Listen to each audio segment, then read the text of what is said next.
പത്തരമാറ്റ് സീരിയലിൻ്റെ ഇന്നത്തെ പ്രേമ എപ്പിസോഡാണ് കേട്ടോ പറയുന്നത്. അങ്ങനെ മുത്തശ്ശൻ നയനോടായ സത്യങ്ങളെല്ലാം തുറന്ന് പറയുകയാണ്. വേറൊന്നുമല്ല, ആദർശ് ജയിലിലായ വിവരം ആദ്യം അറിഞ്ഞത് ഞാനാണ് മോളെ.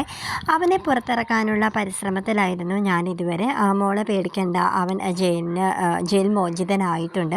അവനുടനെ തന്നെ മോളെ ഫോൺ ചെയ്യും എന്നൊക്കെ നയനോട് പറയാൻ കേട്ടോ. അങ്ങനെ ആദർശ നയനയെ ഫോണിൽ വിളിക്കുകയാണ്. നയന ഭയങ്കര സന്തോഷത്തിലൊക്കെ ആയി. അവൾ ഗർഭിണി കൂടി ആയിരുന്നല്ലോ. അപ്പോൾ അവൾ പറയുകയാണ്, ഇനി ഞാൻ മര്യാദക്ക് ഫുഡ് പോലും കഴിച്ചിരുന്നില്ല ആദർശേട്ടാ, ഇനി ഞാൻ കുഞ്ഞിൻ്റെ കാര്യമൊക്കെ ഞാൻ നല്ലതുപോലെ നോക്കിക്കോളാം എന്നൊക്കെ പറയുകയാണ്. അങ്ങനെ അവൻ ഒരുപാട് ആശ്വസിപ്പിക്കുകയാണ് കേട്ടോ. ആദർശ ഫോണിലൂടെ പറയുകയാണ്, നീ നിൻ്റെ ആരോഗ്യം ശ്രദ്ധിക്കണം, നീ ഇപ്പോൾ ഒറ്റയ്ക്കല്ല എന്നൊക്കെ അറിയാമല്ലോ എന്നൊക്കെ ഇങ്ങനെ പറഞ്ഞു കൊടുക്കുകയാണ് കേട്ടോ. അങ്ങനെ നയന അത് ദേവയാനിയോട് ചെന്ന് പറയുന്നുണ്ട്.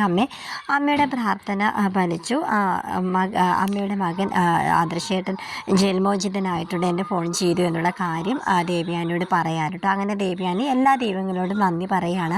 പിന്നെ ദേവയാനി നയനയോട് പറയുന്നുണ്ട്, ഇത് ആരും അറിയണ്ട, അതായത് ജലജയും അഭിയും ഇതൊന്നും അറിയണ്ട, അവരുടെ മുന്നിലേക്ക് അഭി ഇപ്പോഴും ജയിലിൽ തന്നെയാണെന്ന് തന്നെ അവർ വിചാരിച്ചിരുന്നോട്ടെ.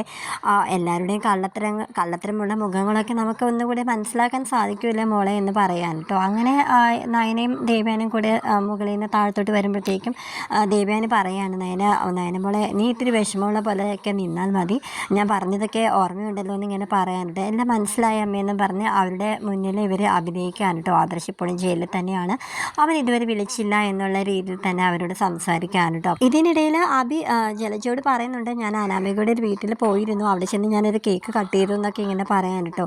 മോനെ, നമുക്ക് ഇവിടെ ഒരു കേക്ക് കട്ട് ചെയ്യേണ്ടതെന്ന് ഇങ്ങനെ പറയുമ്പോഴത്തേക്ക് വേണ്ട, ഇപ്പം എല്ലാവരും സങ്കടപ്പെട്ടിരിക്കുമല്ലോ, നമ്മളുടെ കേക്ക് കട്ട് ചെയ്യുമ്പോഴത്തേക്കും അവർ വിചാരിക്കില്ല നമുക്ക് ആദർശ് ജയിലായതിൻ്റെ സന്തോഷമാണ് എന്ന് വിചാരിക്കില്ല, അതുകൊണ്ട് ആരും കാണാതെ നമുക്ക് മുറിയിൽ പോയി കട്ട് ചെയ്യാന്നൊക്കെ ഇങ്ങനെ പറഞ്ഞുകൊണ്ടിരിക്കുന്ന സമയത്ത് ദേവയാനി നയനും കൂടെ അവരുടെ ഇടയിലോട്ട് ഇങ്ങനെ വരികയാണ് കേട്ടോ. അങ്ങനെ എന്താ ഇത്ര സംസാരം എന്നൊക്കെ ഇങ്ങനെ ദേവയാനി ചോദിക്കുന്നുണ്ട്.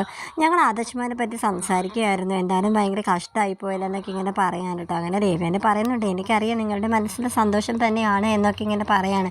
എന്താ ചേട്ടത്തി ഇങ്ങനെയൊക്കെ വിചാരിക്കുന്നത് എന്നൊക്കെ പറയാൻ കേട്ടോ. എന്തായാലും എനിക്ക് നിങ്ങളുടെ മുഖം കാണണ്ട, ഒന്ന് പൊയ്ക്കെന്ന് ഇങ്ങനെ പറയാണ്. അങ്ങനെ ജലജി അഭയും കൂടെ മുറിയിലേക്ക് പോവാൻ കേട്ടോ.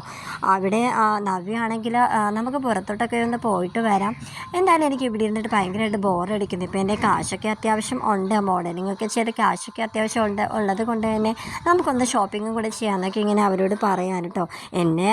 ദേവയാനി എന്നെ വിടുമോയെന്ന് എനിക്കറിയില്ല, എന്നാലും ഞാൻ ഒന്ന് ചോദിച്ച് നോക്കട്ടെ എന്നൊക്കെ ഇങ്ങനെ ജലജ പറയാണ്.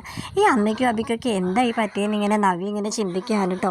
എന്തായാലും നമുക്കൊന്ന് പുറത്തോട്ട് പോയിട്ട് വരാമെന്ന് നവ്യ പറയാണ്. അങ്ങനെ ഇറങ്ങാൻ നിൽക്കുന്ന സമയത്ത് ദേവയാനി പറയുന്നുണ്ട്, ജലജ നീയും അവർക്കൊപ്പം പോകുവാണെന്ന് ഇങ്ങനെ ചോദിക്കാൻ കേട്ടോ. അതുവിൻ്റെ ചേട്ടത്തി നവ്യമോട് നിർബന്ധിച്ചപ്പോൾ ചേട്ടത്തിക്ക് ഇഷ്ടമല്ലെങ്കിൽ ഞാൻ പോകുന്നില്ല എന്ന് പറയുന്നുണ്ട്. കുഴപ്പമില്ല, നീ ഇവിടുത്തെ ജോലിയെല്ലാം ചെയ്ത് തീർത്തിട്ടുണ്ടല്ലോ അല്ലേ, എന്നാലും പെട്ടെന്ന് പോയിട്ട് നീ ഇങ്ങോട്ട് എത്തിയേക്കണമെന്ന് ഇങ്ങനെ ദേവയാനി പറയുകയാണ്. അപ്പോഴും നവി ഇങ്ങനെ പറയുന്നുണ്ട്, എന്തിനാ അമ്മ ഇങ്ങനെ അവരെ ഇങ്ങനെ പേടിക്കുന്നത് എന്നിങ്ങനെ പറയുന്നുണ്ട് കേട്ടോ. അപ്പോൾ ജലജയാണെങ്കിൽ സാരമില്ല മോളെ, നമുക്ക് എന്തായാലും പെട്ടെന്ന് പോയിട്ട് വരാമെന്നും പറഞ്ഞ് അവർ ഇറങ്ങാൻ നിൽക്കുകയാണ്.